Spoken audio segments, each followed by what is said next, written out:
Uttar Pradesh police की परीक्षा कल से है और आपकी विधिवत यानी कि बहुत अच्छे से तैयारी नहीं हुई है, यही आपकी सरदर्द और यही आपकी परेशानी का कारण है। तो आपके इस सरदर्द को हम कुछ कम कर सकते हैं।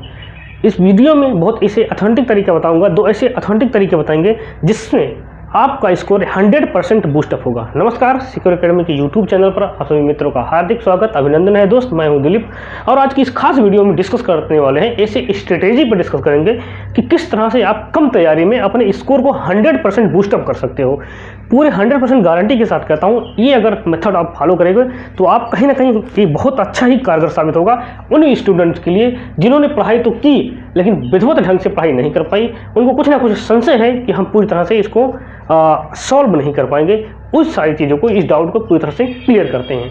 जी हाँ, अगर वीडियो पे नए होंगे तो वीडियो चैनल को सब्सक्राइब कर दीजिएगा और थोड़ा शेयर कर दीजिएगा अपने फ्रेंड सर्कल में। ओके, बात कर रहे हैं तुक्का लगाने की। अगर आप तुक्का लगाना चाहते हैं तो किस तरह से, किस मेथड से आप तुक्का लगाएंगे और कौन सा मेथड इस तुक्के के लिए एकदम सटीक बैठेगा, वो सारी चीज़ें जानकारी हम यहाँ पे देंगे।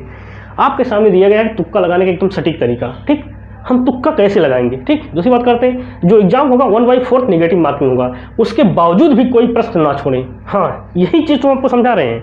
क्वेश्चन तो आपको 1/4 की नेगेटिव मार्किंग होगी। 1/4 की नेगेटिव का मतलब क्या है कि 4 क्वेश्चन अगर आप गलत कर रहे हो तो उसमें से सिर्फ आपको 1 नंबर कटेगा। अगर आप 4 क्वेश्चन गलत कर रहे हो तो उसमें से सिर्फ आपका 1 नंबर माइनस होगा। ठीक है, इसलिए नेगेटिव मार्किंग होने के बावजूद भी आप कोई प्रश्न ना छोड़ें। क्लियर। दूसरी बात करते हैं, तुक्का बचे हुए प्रश्नों में ही मारें। कहने का मतलब क्या है, अगर आप क्वेश्चन सॉल्व कर रहे हैं, पहले क्या करेंगे आप, ध्यान दीजिएगा, पहले आप जो क्वेश्चन आ रहे हैं पहले आप उसको सॉल्व कीजिए, दिल से सॉल्व कीजिए। पहले क्वेश्चन पेपर आने के बाद उसे पूरा बढ़िया से पढ़ो। पढ़ने के बाद उसको फिर तब सॉल्व करो कि हाँ एकदम कंसंट्रेशन होना, एकदम कंसंट्रेट होकर उसे पढ़ो। फिर उसके बाद उसको सॉल्व करो एक एक करके। और जो क्वेश्चंस आपको आ रहे हैं पहले वो सारे क्वेश्चंस को आप सॉल्व कर लो। Is that clear my point.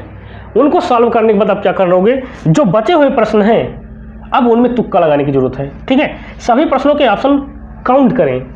ठीक है, एक बात बहुत चीज़ अच्छी तरह से बताता हूँ। पहले यहाँ पे देखते हैं, जो हम कह रहे हैं 100% रिजल्ट की गारंटी, वो कैसे होगी 100% रिजल्ट की गारंटी, पहले देखते हैं। कुछ एग्जाम्स में क्या होते हैं, जैसे यूपी SSC 1/2 1/3 का नेगेटिव मार्किंग होती है, लेकिन यूपी में क्या होता है, इसमें यूपी में क्या है, आपका 1/4 की नेगेटिव मार्किंग है, जिसमें बहुत ज़्यादा डरने की जरूरत नहीं है आपको।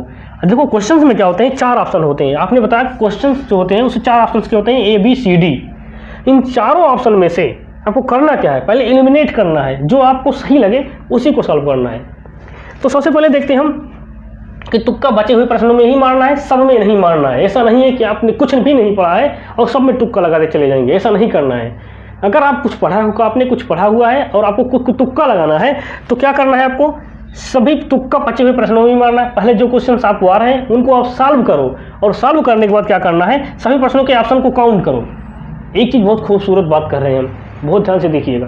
पहले क्या होता था, लोग कहते हैं कि अगर ऑफलाइन पेपर दे रहे हो बी मारते चले जाओ या सी मारते जाओ, ऐसा कुछ नहीं है। पहले ऐसा होता था, ये कुछ फायदे था, पहले कारगर था, लेकिन आपके ज़माने में एग्जामिनर भी बहुत चालाक हो गए हैं। वो सभी क्वेश्चन जो होते हैं ना, क्वेश्चन के ऑप्शंस जो होते हैं सभी को समान रखने की कोशिश कर रहे हैं। वो बहुत के 2-4 नंबर का इधर उधर हो सकता है, बाकी जो 4 ऑप्शन ये दिया है आपके सामने, क्या ABCD, ये चारों ऑप्शन, अगर मान लो 150 क्वेश्चन है तो इसमें क्या हो जाएगा, 35 सबका आपको दे देंगे। 30 चौका जो 520 होंगे, यानी कि 35 सबका ऑप्शन होगा। अगर क्वेश्चन जो सही होगा आपका चारों में, 35 एक का हो जाएगा, 35 B का होगा, 35 C का होगा, 35 D का होगा। ऐसे में आपको क्या चेक करना है, पहले सभी प्रश्नों के ऑप्शन को काउंट करें, जितना भी आपने सॉल्व किया है उसको चेक करो कि हमने कौन सा ऑप्शन इसमें सही हुआ है। आप जो क्वेश्चन सॉल्व करोगे तो उसमें जो क्वेश्चन आपको आ रहे होंगे पहले उसे आप सॉल्व करोगे, फिर देखोगे उसमें ऑप्शन नंबर A सही है कि ऑप्शन नंबर B सही है। जो उसमें से सबसे ज़्यादा होगा उसको आप तुक्का नहीं लगाना है। ध्यान दीजिएगा, तुक्का आप किसको नहीं लगाना है, जो ऑप्शन में सबसे ज़्यादा होगा उस पर तुक्का नहीं लगाना है। आपको देखना ही होगा कि इन ऑप्शन में से सबसे कम कुछ किस में लगा हुआ है तुक्का, वो हमने सही किया हुआ है, कम ऑप्शन सही हुए हैं, उन्हीं ऑप्शन को तुक्का लगाना है आपको। जैसे मान लो अगर आपने अभी तक जितने क्वेश्चन आपने, मान लिया आपको 100 क्वेश्चन आपने सॉल्व कर लिया और 100 क्वेश्चन में आपने देखा ज़्यादातर आपको जो मिले हैं उसमें A मिला है, C मिला है और D मिला है। ठीक है, A आपको ज़्यादा ऑप्शन मिल रहा है, लेकिन आपको B बहुत कम में मिला है, तो आपको जो तुक्का लगाना है उस B वाले ऑप्शन पे ही लगाना है, B वाले ऑप्शन पे ही लगाना है। ध्यान दीजिएगा, उस B वाले ऑप्शन पे ही लगाना है। ठीक है, क्वेश्चन सॉल्व करने के बाद जो ऑप्शन सबसे हाँ सबसे कम हो उसमें ही तुक्का लगाए। तो ये सारी चीज़ें आप यहाँ पे देख सकते हैं। तो आई होप आपको समझ में आया होगा। अगर कोई डाउट है तो आप मुझे कमेंट कर सकते हैं। I try to response your questions guys. Okay, so now we are going to close this videos. Okay, तो जय हिंद, मिलते हैं नेक्स्ट वीडियो में।